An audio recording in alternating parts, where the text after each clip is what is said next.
भाजपा जरूर चाहेगी कि नीतीश कुमार थोड़ा और कमजोर रहे, सरकार बन जाए, नीतीश पर एक नैतिक दबाव बनाए। बिहार में मोदी जी की रैली हुई है जी, और इसके बाद भी 5 दिन लगातार नीतीश कुमार बैठक की है। 5 दिन बिल्कुल लगातार बैठक का दौर, 5 दिन बैठक। कैसे ओवैसी आते हैं बिहार, और बिहार आकर वो कहते हैं कि लालू और तेजस्वी तुमको गिड़गिड़ाना पड़ेगा हमसे, तुमने 4 लिया है ना जी, हम 24 जीत के आएंगे इस बार। कि नीतीश कुमार की बेचैनी समझिएगा कि नीतीश कुमार चिराग पासवान की पार्टी तोड़वाते हैं जी। नीतीश कुमार बाद में फिर चिराग पासवान को अपने यहाँ बुलाते हैं, फिर पैचअप करती है भाजपा उनके साथ, और फिर दूसरा ही नहीं, उपेंद्र कुशवाहा को बुलाकर अपने पार्टी में शामिल कराते हैं, क्योंकि सेलेक्टिव सीटों पर चुनाव इस बार तीसरा मोर्चा नहीं लड़ेगा। बसपा लड़ेगी ही बिल्कुल। ओवैसी ने अभी धमकी देकर वो कहे कि 4 नहीं 24 जी, गिड़गिड़ाया ना पड़ेगा, भीख मांगना पड़ेगा, दावा कर दिया, 2 भीख मांगना ही पड़ेगा। आईपी गुप्ता है बिल्कुल, जो चिराग जिस मोड में पिछले 2020 के चुनाव में थे उसी का सेम रेप्लिकेशन, मतलब नीतीश विरोध और तेजस्वी नहीं पसंद वाला जो बचा हुआ खाचा है जी, उसको प्रशांत किशोर पूरा कर लेते हैं। तेजस्वी को तो वोट नहीं करना है, लेकिन हम नीतीश को भी पसंद नहीं करते। नोरमा ग्रुप, जो सोचता है वो करता है, आपके अपने सपनों का आशियाना। भूमिका का हम सीधे पहुंचते हैं बिहार की राजनीति पर, और बिहार की राजनीति में जो वर्तमान परिस्थितियां बनी हैं, हालांकि कई ऐसे मौके आए हैं जिस पर यह भी कहा जा रहा है कि चुनाव होगा नहीं होगा, लेकिन इन बातों को हमने कई एंगल से परखने की कोशिश की। लेकिन अब जो स्थिति उत्पन्न हो गई है उसमें 5-6 महीने के बाद बिहार में चुनाव होने हैं, और विधानसभा के चुनाव में नीतीश कुमार लगातार जिस रणनीति के साथ काम कर रहे हैं, क्या उनकी रणनीति सफल होगी या फिर 2020 या 2015 रिपीट हो जाएगा? इस बात को लेकर के हम नमन जी से आज बातचीत करेंगे, और इस विषय के साथ साथ और कई भी मुद्दे हैं जिस पर हम लगातार जानने की कोशिश करेंगे कि आखिर बिहार किस दिशा में जा रहा है।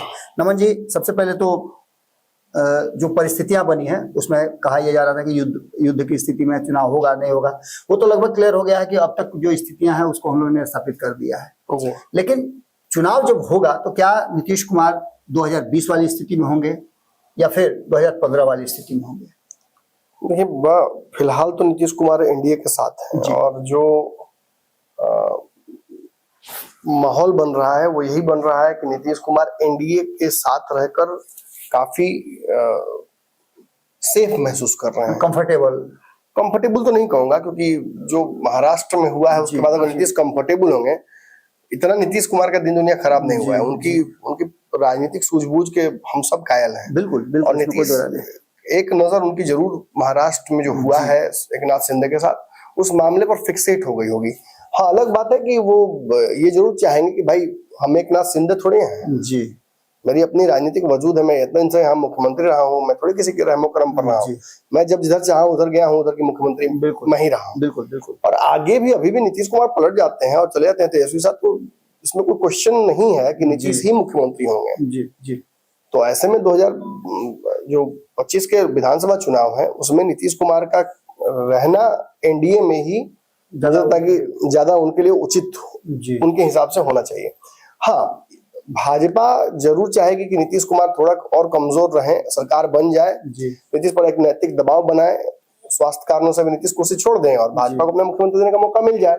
बट वो अभी बहुत दूर है, अभी तो लड़ाई है ना। हाँ, असल लड़ाई, महागठबंधन कोई इजी विक्ट्री तो देगा नहीं।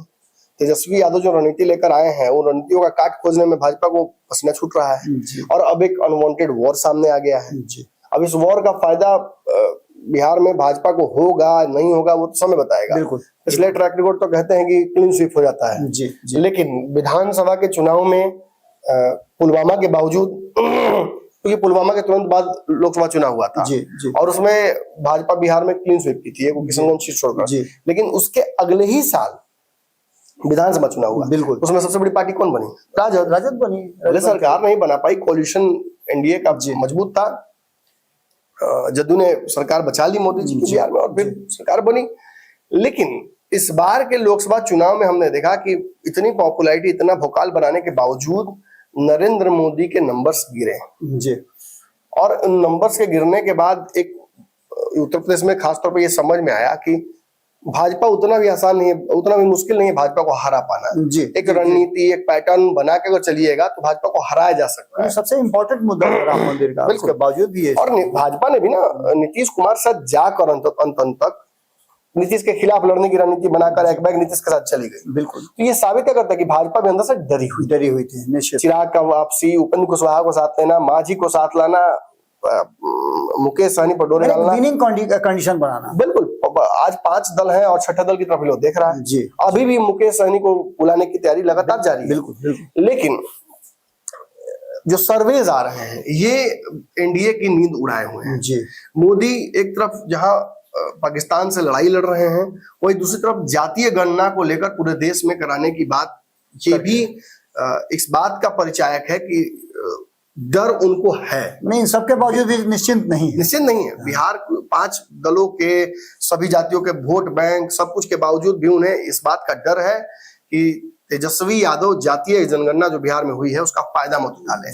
रही बात स्कीम्स और रोजगार की, तो उसको लेकर भी मैंने आपको बताया कि बिहार में कई प्लान्स बने हुए हैं, कई घोषणाएं और होनी है, लेकिन अब चूंकि उधर लड़ाई भी लड़नी है तो जल्दी जल्दी ये निपटाकर वापस फिर बिहार पर फोकस रहेगा।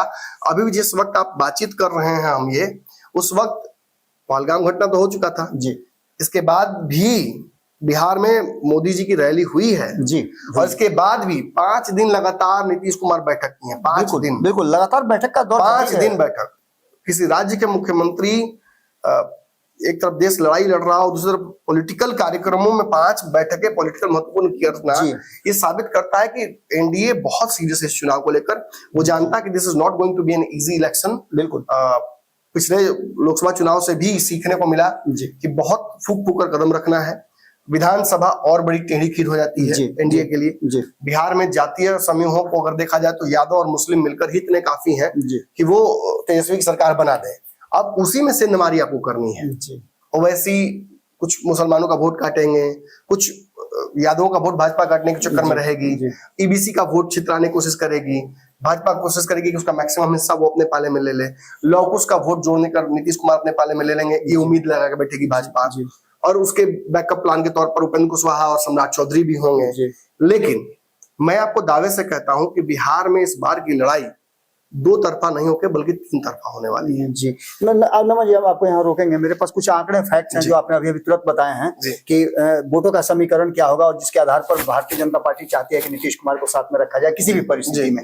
तो उसमें कुछ मेरे 2 साल के पास मेरे पास आंकड़े हैं, 2015 और 2020, 2 अलग अलग परिस्थितियां हैं। एक में नीतीश कुमार भारतीय जनता पार्टी से अलग रहते हैं और एक में भारतीय जनता पार्टी साथ रहते हैं। जब नीतीश कुमार भारतीय जनता पार्टी के साथ रहते हैं 2015 में, तो 71% जो कुर्मी समाज है वो उनको वोट करता है जी। 71%, इसको नोट किया जाएगा कि 71% आपको कुर्मी समाज वोट करता है, जो लोग जबकि लॉकुश के आप पार्टी हैं। 100% यहाँ भी नहीं है। कुर्मी समाज मात्र 31%, कुशवाहा समाज मात्र 31% आपको वोट करता है और अति पिछड़ा का वोट आपको 35% आता है जी। ये तब की परिस्थिति है जब आप लालू प्रसाद के साथ होते हैं और आप भारतीय जनता पार्टी के साथ नहीं होते हैं। बिल्कुल। अब ऐसे में कंप्लीट पिछड़ा वोट एकजुट कर लिया गया था 15 में जी। इसमें दूसरी सबसे महत्वपूर्ण बात है जी, उसमें दूसरी सबसे महत्वपूर्ण बात है कि भारतीय जनता पार्टी को 2015 के चुनाव में ही 7 से 8% वोट बढ़ करके मिले थे जी। ये दूसरी सरकार नहीं बना पाई लेकिन वोट मिले थे। अब दूसरा जो देखिए 2020 की परिस्थितियां, जब नीतीश कुमार भारतीय जनता पार्टी के साथ चुनाव लड़ते हैं, भले ही सरकार बनाने में उनको मुशक्कत करनी पड़ी हो, सीटें कम आई हो, वो अलग बात है, लेकिन 10% कुर्मी समाज बढ़ करके वोट करता है जब भाजपा के साथ हुआ। बिल्कुल, ये हिंदू पोलराइजेशन है। बिल्कुल। दूसरी तरफ 31% जो कुशवाहा जो वोट किए थे 2015 में, वो बढ़ करके 51%, यानी 20% कुशवाहा बढ़ जाते हैं। हिंदू पोलराइजेशन। बिल्कुल। और तीसरी तरफ जो 35% उनको अति पिछड़ा वोट आ रहा था, वो 58% हो जाता है। इसको जो भाजपा के कोर वोटर है, भाजपा के राष्ट्रवाद रिटोरिक या हिंदू रिटोरिक, इसमें सबसे ज्यादा अगर कोई बाय इन करता है या इसको मानता है तो वो ईबीसी समाज है। बिल्कुल। और कुछ हद तक ओबीसी समाज है, क्योंकि इनकी संख्या ज्यादा है जी। अब केवल ब्राह्मण, भूमिहार, राजपूत के भरोसे तो भाजपा चुनाव नहीं जीत पाती। तो संपूर्ण हिंदू एकजुट करना भाजपा के लिए जरूरी है। चिराग पासवान दलितों को लेकर आएंगे, तो उपेंद्र कुशवाहा ओबीसी को लेकर आएंगे, नित्यानंद राय को उतारा जाएगा, सम्राट चौधरी को उतारा जाएगा, मांझी को पिछड़ों की जिम्मेदारी दी जाएगी। सवाल होंगे ईबीसी कहीं ना कहीं रोकने और उसको एक अपने पाले में करने की तैयारी इनकी रहेगी जी। बट अगेन मैं फिर कह दूं, लड़ाई 2 तरफा नहीं है इस बार जी। इस बार तीन तरफा लड़ाई होनी तय है। जी। पिछली बार भी तीन तरफा थी। अलग बात है कि तीसरे मोर्चे में जो उसका रिटेलिएशन था जी। उसे न्यूट्रलाइज बाद में कर दिया गया। जी, जैसे चिराग पासवान एक सीट जीत कर आए और कई सीटें, जी 30 से अधिक सीटें उन्होंने जदयू को हरवाई, बिल्कुल बिल्कुल, जिसका क्रेडिट आप चूंकि जीते नहीं तो दीजिएगा नहीं, निश्चित, लेकिन निश्चित, जब विश्लेषण होगा तो उसकी चर्चा तो होगी। निश्चित निश्चित। 30 सीटें जदयू क्यों हारी एक्स्ट्रा? क्योंकि चिराग पासवान ने हराया। आपको ये भी पता होना चाहिए कि चिराग पासवान 18,000 वोट एवरेज पर विधानसभा लेकर के आए थे। फिर आपको ये पता होना चाहिए कि 3 से 4% वोट उस गठबंधन को आया जो उपेंद्र कुशवाहा ने बनाया था। उपेंद्र कुशवाहा, ओवैसी और बीएसपी थी और सुभाषपा थी और ये दल मिलकर भी बिहार में कितना विधायक जिताए थे? 6 विधायक जिताए थे। 6 विधायक और 6 मुसलमान थे। जी 6 मुसलमान जी बिल्कुल। तो आपको जानना होगा, समझना होगा कि आखिर ये तीसरा मोर्चा भले ही से निष्प्रभावी कर दिया गया कालांतर में, और केवल एक पक्ष ने नहीं किया। या नीतीश कुमार जमा खान को और राजकुमार सिंह जो थे लोजपा वाले, उनको लेकर गए जी, एक बसपा के विधायक को और एक तेजस्वी के विधायक को उन्होंने तोड़ा नीतीश कुमार ने। वहीं जैसे चिराग के विधायक को तोड़ा। वहीं दूसरी तरफ आप देखिएगा कि ओवैसी के 4 विधायकों को विपक्ष ने तोड़ा जी, तेजस्वी यादव ने तोड़ा। लेकिन आज आप देखिए कि कैसे ओवैसी आते हैं बिहार, और बिहार आकर वो कहते हैं कि लालू और तेजस्वी तुमको गिड़गिड़ाना पड़ेगा हमसे, तुमने 4 लिया है ना जी, हम 24 जीत के आएंगे। 3-4 उनकी बातें बहुत महत्वपूर्ण है नमन जी। पहली बार उन्होंने कहा है कि विधायक चोर को मैं सबक सिखा दूंगा। बिल्कुल, अब भीख मांगेंगे। दूसरा, जब वो बिहार में आए और युद्ध की स्थिति अभी नहीं बनी थी, उसके बावजूद भी उन्होंने जिस तरह की बातें की और साफा पहन करके आए, जिस तरह का वो नया एक्ट कर रहे हैं, उससे कहीं ना कहीं वो एक सेंटीमेंट जरूर लेकर के आ रहे हैं। बिहार के देशभक्त मुसलमानों को वो मैसेज दे रहे हैं जी। इसमें है क्या कि देशभक्त मुसलमानों को वो मैसेज दे रहे हैं जी कि हम देशभक्त हैं जी, और कहीं ना कहीं हम पर टैग न लगे गद्दार का जी। बिल्कुल। तो एक बड़ी समस्या ये है ना कि जिस तरीके से अपीजमेंट पॉलिटिक्स करते हैं तेजस्वी यादव या कांग्रेस, आजकल तो अभी तो नहीं कर रही है लेकिन उस पर आरोप लगता रहा है, उस आरोप को खंडित वो नहीं कर पाते हैं जी। फॉर द सेक ऑफ विरोध वो विरोध कर देते हैं बिल्कुल, कई बार बिल्कुल विभिन्न मुद्दों का। अब जैसे वक्फ बिल के मुद्दे पर ही आपने देखा कि बिहार के पसमानदा मुसलमान साइड लाइन हो गए थे जी, वो न्यूट्रल हो गए थे कि भाई अरे हमारा थोड़ी ये लेना देना है। तो भाजपा उस वोट को भी अपने पाले में करने की कोशिश करेगी। अब आपको समझना होगा कि जब पिछली बार 2020 में आप मानकर चल रहे हैं कि तीसरा मोर्चा बिल्कुल प्रभावी नहीं था जी, और वो इतना प्रभावी था जी कि नीतीश कुमार की बेचैनी समझिएगा कि नीतीश कुमार चिराग पासवान की पार्टी तोड़वाते हैं जी। नीतीश कुमार बाद में फिर चिराग पासवान को अपने यहाँ बुलाते हैं, फिर पैचअप करती है भाजपा उनके साथ, और फिर दूसरा ही नहीं, उपेंद्र कुशवाहा को बुलाकर अपने पार्टी में शामिल कराते हैं और पद देते हैं। मतलब नीतीश कुमार को पता था कि उस चुनाव में किसने उन्हें डैमेज किया है, एक चिराग और दूसरा उपेंद्र कुशवाहा। बिल्कुल बिल्कुल, जो तीसरा मोर्चा था। ऐसे में इस बार भी तीसरे मोर्चे की संभावनाएं प्रबल है, लेकिन वो चिराग और उपेंद्र कुशवाहा नहीं, चिराग उपेंद्र कुशवाहा नहीं, चेहरा बदल गया है जी। और कोई बहुत बड़ी बात नहीं है, चिराग उपेंद्र कुशवाहा को भी सीटें नहीं मिलेगा, जैसे कल तावड़े मिले हैं जी चिराग पासवान से, तो ऐसी संभावनाएं बन रही हैं कि चिराग का मुराद पूरा हो जाएगा जी। लेकिन अगर थोड़ा सा भी पेच फंसता है जी तो चिराग फिर वही नजर आएंगे जहां पे आपको थे। लेकिन लेट्स अज्यूम जी कि चिराग पासवान और उपेंद्र कुशवाहा भी नीतीश से मिलकर अपना अलायंस साबित कर चुके हैं कि भैया हमको वापस ले लीजिए, हमको बहुत मारता पिटता है सब, भाजपा इज्जत नहीं देता है, हम लोग तो एक दोनों भाई है ना, लड़ मिल के लड़ते हैं।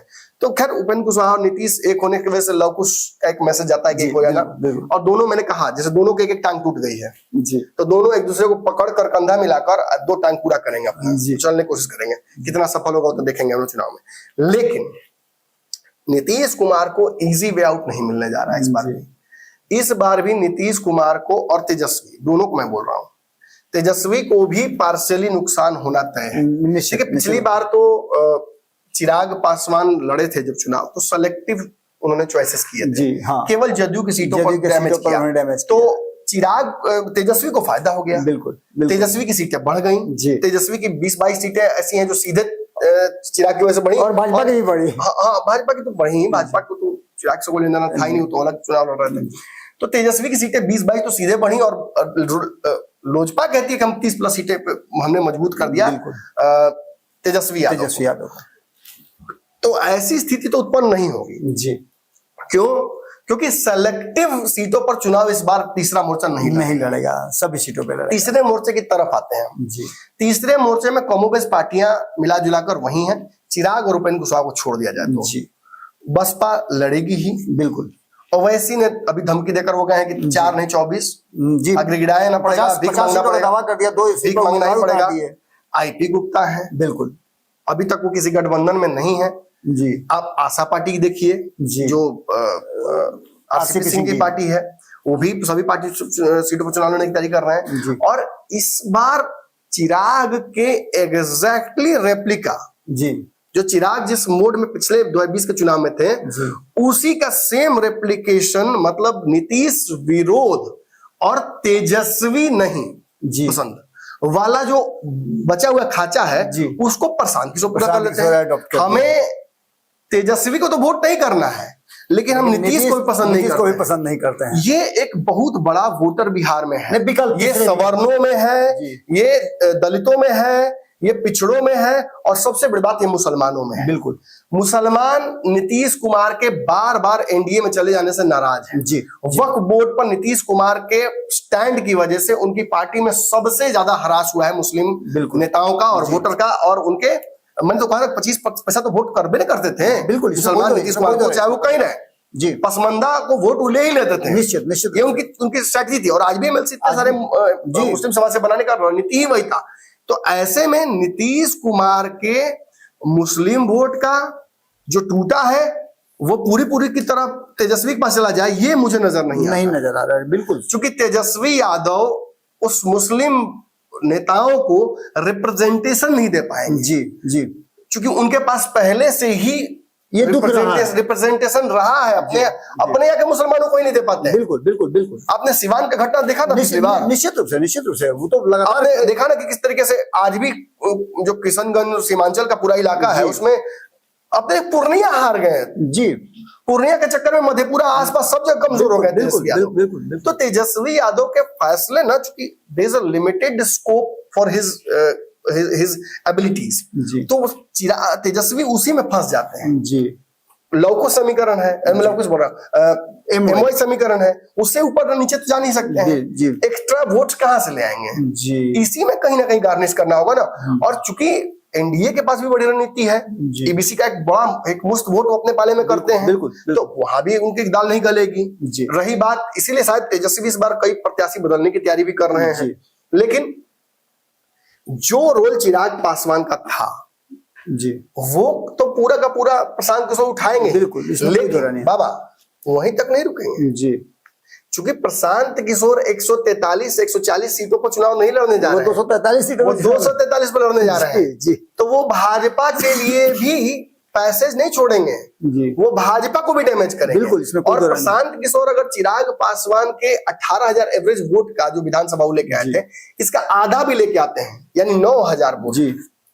तो ये 243 सीटों पर अगर 9,000 वोट घटा दीजिए, जी, तो सरकार एनडीए की नहीं बनती हुई दिखाई दे रही है। अब हम दूसरी तरफ आते हैं, जो मुसलमान नीतीश से छटक गए, जी, या जो सवर्ण वोटर नीतीश को देखना नहीं चाहते हैं और वो भाजपा को वोट नहीं करेंगे क्योंकि भाजपा नीतीश को बार बार क्यों थोप रही है मेरे ऊपर, जी, जो दलित तेजस्वी को मुख्यमंत्री, चिराग को मुख्यमंत्री देखना चाहते हैं, वो किसको वोट करेंगे?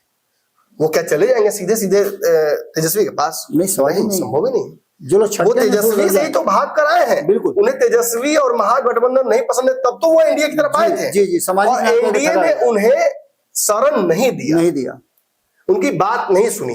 तो ऐसे ब्राह्मण, भूमिहार, राजपूत, जी, ऐसे कायस्थ, जी, ऐसे बनिया जाति, जी, मैंने बाकी के ईबीसी ऐसे तेली, माली, चमोली, जी, तांती, ततवा, पान, जी, इनको एक रिप्रेजेंटेशन चाहिए होगा। बिल्कुल बिल्कुल। जो काम चिराग पासवान ने केवल सेलेक्टेड सीटों पर किया, वो ऑलमोस्ट एवरी सीट 243 सीटों पर प्रशांत करने वाले हैं, जी, और उसकी वजह से प्रशांत किशोर के पास बड़ी ताकत आ जाती है। जी। प्रशांत किशोर का पिछला चुनाव बहुत अच्छा नहीं गया था। प्रशांत किशोर की रैली भी पटना में फ्लॉप ही हुई है। जी, जी। लेकिन जो कार्यक्रम इसके बाद वो जिलों में लेकर जा रहे हैं, प्रखंडों में, वो उनमें पटना से ज्यादा भीड़ जुटा रहे हैं। बिल्कुल बिल्कुल, उसमें कोई अब बात आ गई है सीधे नेक टू नेक की। जी। अब औकात पे बात आ गई है जी। और अब नीतीश विरोधी, नीतीश के खिलाफ एंटी इनकमेंसी वोट होगा ना, बिल्कुल निश्चित रूप से इसमें और कोई वो दो राय नहीं। वोट नॉट नेसेसरीली महागठबंधन को चला जाए, नहीं क्योंकि कोई जरूरत युद्ध की भी स्थिति आई है, वक्फ बोर्ड के मुद्दे पर देखा है, अपीसमेंट पॉलिटिक्स देखा है, भ्रष्टाचार के लगातार आरोप लग रहे हैं इन लोगों पर, तो वो वोटर एक अच्छा विकल्प खोजेगा जी। और प्रशांत किशोर के नेचुरल विकल्प हो सकते हैं। बिल्कुल। तो तीसरा मोर्चा इस 2020 के चुनाव से ज्यादा प्रभावी नजर आ रहा है। बिल्कुल प्रभावी हो नजर आ रहा है। कांग्रेस का रवैया जो है महागठबंधन में वो समावेश का नहीं है, जी वो अड़ गई है, नहीं, ढुलमुल रवैये से भी लोग परेशान हैं। अड़ गई है जी। अड़ गई है कि हमको सीट चाहिए तो चाहिए। बिल्कुल तो कांग्रेस भी इस तीसरे मोर्चे की तरफ देख रही है। जी जी एनडीए से जो दल, चाहे उपेंद्र कुशवाहा हो या जो, अब उपेंद्र कुशवाहा नीतीश से मिल गए तो मुझे लगता है कि रहेंगे, जी लेकिन जो दल अपनी समीकरण नहीं सेट कर नहीं सेट पाएगा पाएगा, वो भी तीसरे मोर्चे की तरफ मूव करेगा। बिल्कुल इसमें कोई दो राय नहीं। और जो काम चिराग ने किया वो निश्चित ही उससे खतरनाक तौर पर, चूंकि देखिए 130 सीटों पर 18,000 वोट जो आप लाते हैं जी। और 243 सीटों पर 9,000 वोट लाते हैं, आधा भी मैंने कहा है तो ज्यादा ज्यादा इधर ना हो जाएगा। बिल्कुल, तो ये डैमेज करेगा। और आपने देखा कि अभी सीमांचल हो गए थे, जी प्रशांत को सीमांचल गए थे ना जी। आपने सीमांचल के मैं नाम नहीं लूंगा, लेकिन सीमांचल के जो सबसे टॉप नेता अपने आप को मानते हैं जेडीयू और आरजेडी के, वो तो आगे पीछे घूमता नजर आए, साथ घूमता नजर आए। जी आपने हाल ही में देखा सिवान में ओम प्रकाश यादव इतनी ईमानदारी से भाजपा के साथ रहे और भाजपा ने उनको तो पूछा तक नहीं, कई चुनाव में बिठा दिया, फेंक दिया। कई चुनाव में बिठाया भाजपा ने, ईमानदारी से पार्टी के साथ रहे और पार्टी ने कोई पूछा नहीं। तो कहाँ जा रहे हैं वो? वही प्रशांत किशोर जा रहे हैं। निश्चित रूप से ऐसे ही कई और नेता हैं जो विभिन्न पार्टियों में हैं, जो अपने आप को ठगा हुआ महसूस कर रहे हैं। वो दूसरे तरफ ना जाकर, क्योंकि दूसरे तरफ तो उन्होंने जमकर विरोध किया है, जी जी क्या डिफरेंसेस रह जाएगा? तो वो इस तरफ, और नीतीश कुमार ने इधर उधर जाकर ना इतना कर दिया है कंफ्यूजन कि वो हल्कापन आ जाता है, उसकी वजह से उनके लिए नेचुरल चॉइस असमंजस हो जाती है, उन्होंने पैदा कर दी है, वोट कहीं और लेते हैं, नेचुरल चॉइस हो जाते हैं। और सीमांचल के मुसलमान और बिहार के मुसलमानों को वक्फ बोर्ड पर प्रशांत किशोर का जो स्टैंड था वो बड़ा पसंद आया है। और जो तेजस्वी के साथ नहीं जेल कर पाएगा, जो कांग्रेस से सटक चुका है, जो नीतीश के साथ जाएगा नहीं, वो एक नेचुरली उसका इंक्लिनेशन टुवर्ड्स प्रशांत किशोर नजर आता है। चलिए, अब ये तो हो गया। अब कहिएगा आपकी एक और, केवल चिरागे थोड़े थे, बसपा और ओवैसी और फिर और भी कई छोटी पार्टियां थी। उपेंद्र कुशवाहा थे, उपेंद्र कुशवाहा की एक गठबंधन बनी थी जो 3-4% वोट काट के ले आया था पूरे बिहार पर में। इसने नीतीश कुमार को डैमेज किया, क्योंकि लवकुश कटता है तो नीतीश कटते हैं। बिल्कुल जी। चिराग से ज्यादा व्यक्तिगत नुकसान नीतीश के वोट का तो उपेंद्र कुशवाहा ने किया था, इसीलिए नीतीश कुमार ने उनकी पार्टी विलय अपने यहाँ कराई और जो मनमांगा इच्छा था उनका पूरा किया, मकान दिया, एमएलसी बनाया, पल प्लान का सब किया। लेकिन अब वो रोल कौन निभाएगा? देखिए, उस रोल में आपको कई लोग नजर आ रहे हैं इस बार, जहां एक पार्टी बन ही चुकी है, आरसीपी सिंह ने अपनी पार्टी आशा बना ही दी है, तो जो काम कुशवाहा पिछली बार किए थे वो कुर्मी यानी आरसीपी सिंह करते नजर आ सकते हैं। कितना वोट काट लेंगे ये मुझे नहीं पता, मैं अभी उनके राजनीतिक जो स्टेचर है या कद है उस पर अभी टिप्पणी नहीं करूंगा, क्योंकि अभी उनकी एंट्री नहीं हुई है और ना तो भ्रूण हत्या करने का हमारा मकसद है और ना ही पेटे में पहलवान बनाने का मकसद भी बहुत स्पष्ट वो नहीं है, ना तो पेटे में पहलवान बनाए ना भ्रूण हत्या आपका करना है। तो अभी आप पर बहुत हमारा नजर नहीं है। लेकिन रही बात बाकी पार्टियों की, छोटी पार्टियों की, तो निश्चित ही बिहार में ऐसी ऐसी पार्टियां जरूर हैं जिनका स्टेक छोटा है जी, लेकिन वो बड़ा चंक काट रही है इन पांडवों में से। हाँ, बिल्कुल अति पिछड़ा से मान लीजिए कि आईपी गुप्ता है जी, तो ये क्या करेंगे? ये चिराग पासवान के वोट में से काटेंगे जी, और साथ साथ अति पिछड़ा भी तो काटेंगे ना, दोनों काटेंगे। मैं तो बोल रहा हूँ अति पिछड़ा तो वो है ही नहीं, मानते ही नहीं है, वो तो दलित मानते हैं अपने आप को जी। और चिराग पासवान पसिया और ताती तत्वा तो वोट एक सम्मिलित माना जाता था ना पहले, बिल्कुल, तो वो तो उसमें से काटेंगे जी। फिर इसी तरीके से अगर थोड़ा भी डैमेज करते हैं आरसीपी सिंह तो वो कहां से करेंगे जी? वो वोट तो वो काटेंगे सीधे सीधे नीतीश कुमार के वोटर में से ना। Locus is supposed to be with Nitish Kumar, बिल्कुल। तो डैमेज तो घर में होगा नीतीश कुमार को जी। फिर इसी तरीके से जितनी अन्य पार्टियां, चाहे पृथ्वी माली की पार्टी हो, ये भी तो लॉकुस में ही काटेंगे, लॉकुस का ही हिस्सा है माली, बिल्कुल। किसान जाति है, जी अब इसी तरीके से आप और पार्टियों का नाम लेते जाइए। एजेपीआर जो आप बोलते हैं, जी एजेपीआर विद्यापति चंद्रवंशी जो है कहाँ काटेंगे? ईबीसी का वोट काटेंगे, उनका भी वही भाजपा का स्थिति है। वहाँ काटेगा। नागमणि कुशवाहा उन्हीं का वोट काटेंगे। इसके बाद एक और पार्टी है अपना किसान दल, वो भी जयलाल कुशवाहा, वो भी वहीं पहुंच रहे हैं। और कोई बड़ी बात नहीं, आज Prashant Kishor is not open for any type of alliances. चुनाव जैसे नजदीक आएगा वैसे वैसे प्रशांत किशोर भी की कुछ के चेहरे को भी स्वीकार्यता बाकी दलों में बनेगी, छोटे दलों में। और जैसे ही ये दल प्रशांत को अपना नेता मानने की तैयारी शुरू कर देंगे, वैसे ही बड़े दलों को भी लगेगा कि अरे हमारे लिए भी तो बेटर ऑप्शन हो सकता है, ये तो कुनबा बड़ा हो गया है जी। और फिर जब वोट सम्मिलित जोड़ा जाएगा सबका, तो एक बहुत बड़ा डैमेज, निश्चित रूप से 2020 से भी बड़ा डैमेज तीसरा मोर्चा कर सकता है बिहार में।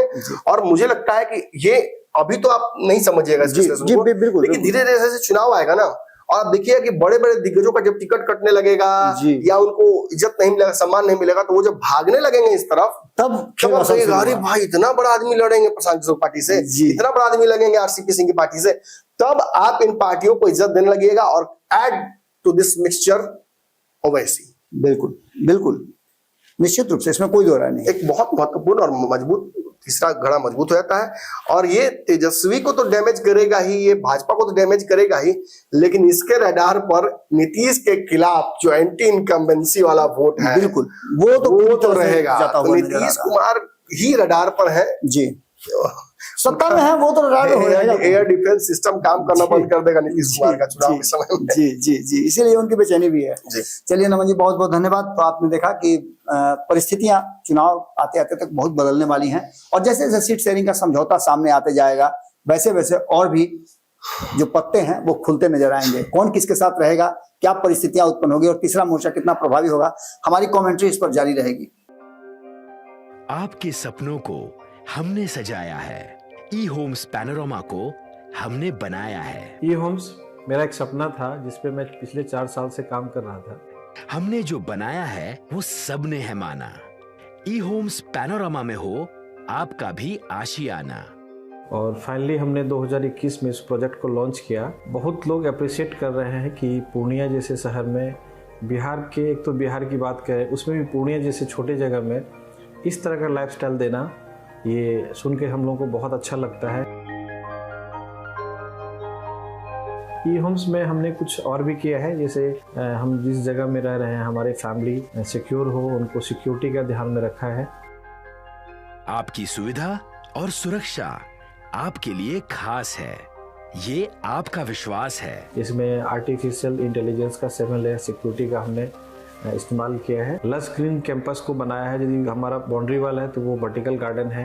ये जितनी भी फैसिलिटी होता है एक इंटरनेशनल टाउनशिप में ई होम्स है, ये हम लोग विश्वास नहीं कर पा रहे हैं। जो भी हमारे मित्र दोस्त या जो भी हमारे बाहर के बाहर आते हैं, तो हम लोगों को बहुत अच्छा सुनने को मिलता है और बहुत अच्छा क्रेडिट मिल रहा है। वो सारा हमने सिर्फ एक बिल्डिंग नहीं बनाया, हमें एक बहुत अच्छा लाइफस्टाइल दिया ई होम्स में, और मेरा एक सपना था जिसको मैं आज फुलफिल होते हुए देख पा रहा हूँ। ये आपका आवास है। ई होम्स पैनोरमा में अब आपका निवास है। E homes Panorama, luxurious lifestyle redefined. Panorama group, जो सोचता है वो करता है।